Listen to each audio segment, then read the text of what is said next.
단일화 얘기가 나왔으니까 좀 여쭤보겠는데 지금 딱 2주 앞으로 다가왔잖아요, 선거가. 그리고 단일화 효과를 보려면 어쨌든 사전투표 전에는 이루어져야 될 테고 더 효과가 있으려면 투표용지가 인쇄되기 전이라서 열흘도 채 안 남은 상황이에요. 조홍천 의원님은 좀 가능성은 얼마나 된다고 보십니까? 저는 애초부터 이거 단일화 안 하면은 이거 싸움 되기 힘들다라고 최초에는 얘기를 했었어요. 예.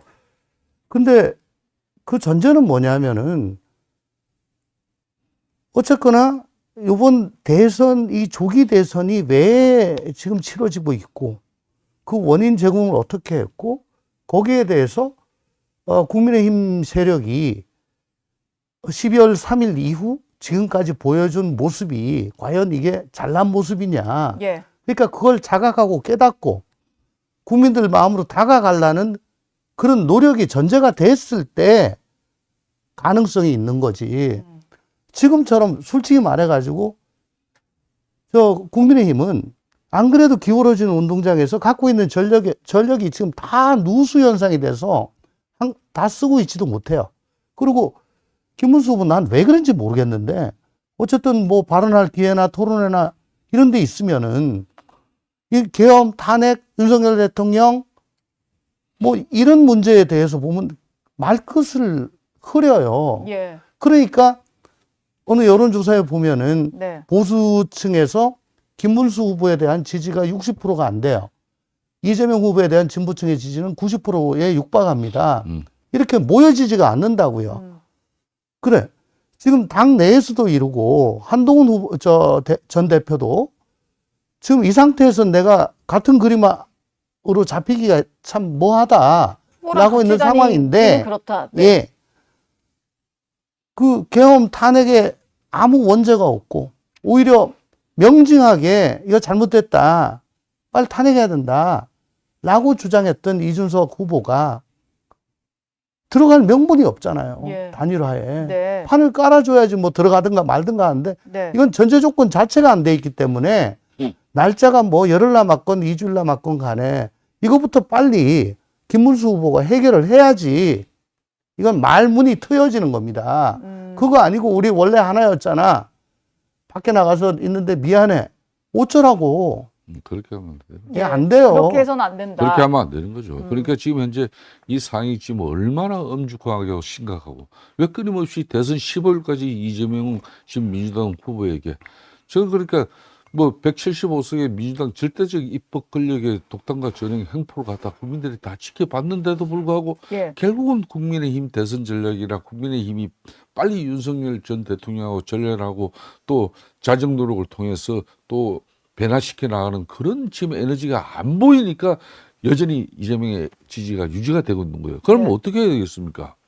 지금 이재명 자신이 만일 대통령이 되면은 이재명 후보는 내란 선동 그리고 면제 법안 뭐 사법 파괴 이런 걸 앞세워 가지고 자유민주주의 이 자체를 지금 무너뜨리려는 그런 체제 전복형 정권을 지금 꿈꾸고 있는 사람이에요. 예.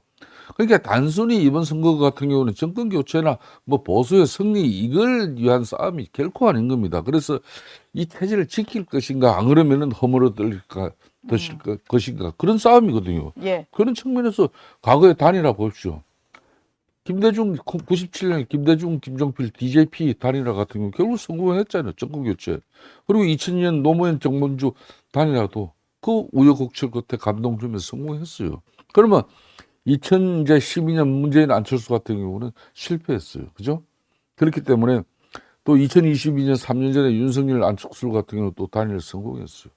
이 단일화는 대체적으로 흔히 말하는 대세론을 가지고 있는 그 후보에게 대항할 수 있는 유일한 수단이 단일화입니다. 예. 이 단일화의 조건을 만드는데 지금 어정쩡하게 이러면 안 되는 거죠. 그럼 이준석이 왜 오늘날 저렇게 나와가지고 개혁신당에 저는 후보가 돼서 청년 지지층뿐만 아니라 개혁보수 이런 합리적 보수를 지금 이제 왜 수용하고 있습니까? 그나마 다행이죠. 예. 그런 사람이 있다는 게 그렇죠. 표를 끌어올. 그러니까 그 이준석 후보의 단일화를 위해서 그러면 3년 전에 그 사람을 갖다 이 청년 당 대표를 갖다 엄청난 우리 당원들은 큰 변화를 만들어줬는데 예. 그걸 윤석열 정권 들어서고 이 당정이 성비번호 몰고 윤리 징계까지 매겨가지고 내쫓았는데, 그럼 그 내쫓은 친구를 다시 우리가 크게 단일화를 하려면 여기에 엄청난 또 자신과 반성 변화를 보여줘야 그 예. 친구가 또 마음을 열 거 아니냐, 이거. 네. 그러니까 지금 뭐, 2주 남은 상황에서 네.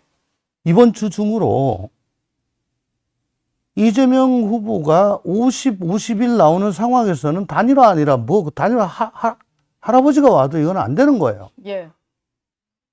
어떤 식으로든 40대 중반으로 내리고, 그리고 단일화의 모멘텀을 갖고 가기 위해서는 이재명 후보와 10% 안짝으로 이 따라 붙어야 됩니다. 그리고 이준석 후보도 10을 돌파를 하고요. 예. 그런데 이걸 하려면 지금 PK 지역이 지난주 기준, 갤럽 기준으로 봐서는 이재명 후보가 김문수 후보보다 더 남아요. 예. 텃밭이 중에 하나인데. 네. 지난주 갤럽 기준으로. 그렇죠. 수도권 다음으로 큰, 지역인데, 거기서 져요. 네. 이거, 김문수 후보가 정말 국민의 듣고 싶은 말, 아무리 김용태 위원장, 젊은 위원장 앉혀가지고 뭐 비슷한 얘기 한다고 해서, 그거는 비대위원장의 얘기예요. 예. 후보 당신 생각은 뭐냐? 당신 얘기는 뭐냐? 그걸 자기 입으로 얘기를 해야 된다고. 그거 하려면은 베드로가 예수를 뭐 부정하듯이 해야지. 네. 그거 안 하고는요, 절대로 이 전제 조건을 깨지 못하고, 그러면 단일화 아무 소용 없습니다. 이렇게 가다가는 예. 그 17대 정동영 후보 26% 득표했어요. 그거보다 낮게 나올 수 있어요. 아, 17대 대선 때보다도 김문수 후보 득표가 낮을 수 있다. 그리고 홍준표 후보가 문재인 후보한테 뭐 한 550만 표 줬다고. 그보다 더 격차 벌어질 수 있습니다. 그때는 뭐 후보가 많긴 했습니다만. 예. 어쨌든 대오각성해야 됩니다. 예. 이 상태로는 자꾸 단일화 하는데, 어제 우리 이준석 후보가 얘기했지만은 뭐 특단의 조치가 필요하다 그랬잖아요. 50m로 내려야 돼요. 40대 중반은 내려야 된다고. 그 이후에 얘기를 해야 된다고요. 근데 그거 하려면은 이런 태도 견제해가지고는 안 돼요. 이재명 후보의 지지율이 일단 떨어져야 되고, 두 사람은 또 단일화 협상 시작하려면 국민의힘에서 특히 김문수 후보 중심으로의 어떤 변화가 필요하다. 두 분의 공통된 말씀이신 것 그렇죠. 같아요. 예. 가령 이런 거예요.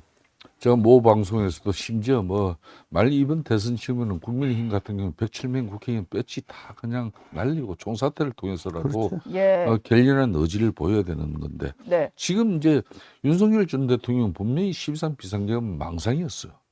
그 망상에 젖어가지고 자신들의 사익을 추구했던 그 호가호의 허리 말하면 측근 세력들 몇 명의 목을 날려서라도 그렇게 국민들에게 저렇게 처절하게 변화하는 네. 국민의힘 모습, 예. 이런 가운데 윤석 전 개혁신당 후보도 정말 못된 짓, 나쁜 짓 해가 저렇게 보는 거, 저걸 정말 저 사람들이 빼저리게 반성하고 자정의 노력을 하는구나.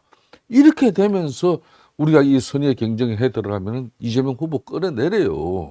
그러면 조홍천 의원처럼 40%한 중반대만 가면은 이제야 단일화 동력 에너지가 크게 만들어지는 겁니다. 예. 계속 51%대, 여기는 아무런 변화 없으면서 마치 그냥 물리적으로 김문수, 이준석만 단일화 하면은 이재명 꼬꾸라틀 수 있는 것처럼 이렇게 생각하고, 그리고 뭐 이준석 후보한테, 그 바쁜 양반한테 국민의힘 의원들 좀 안면 있는 사람들 전부 전화해가지고, 아이고 대표님, 후보님 단일화, 이런 바보짓 좀 하지 마세요. 그러니까 예. 그럴 자신이 없으면, 김문수 네. 후보가 그럴 자신이 없으면은 자기가 드랍하고 이준석 후보로 단일화하는 게 현실적입니다. 지금으로서는. 만약에 그런 식으로 이제 정말 절연할 결심 못할 것 같으면. 예. 선거 결과를 위해서는요. 예. 근데 그 자신도 없잖아요. 네. 그 자신 없으면은 더 쉬운 게 뭐예요? 이거죠. 예. 두 분 말씀을 김문수 후보가 좀 들으셔야 될 텐데,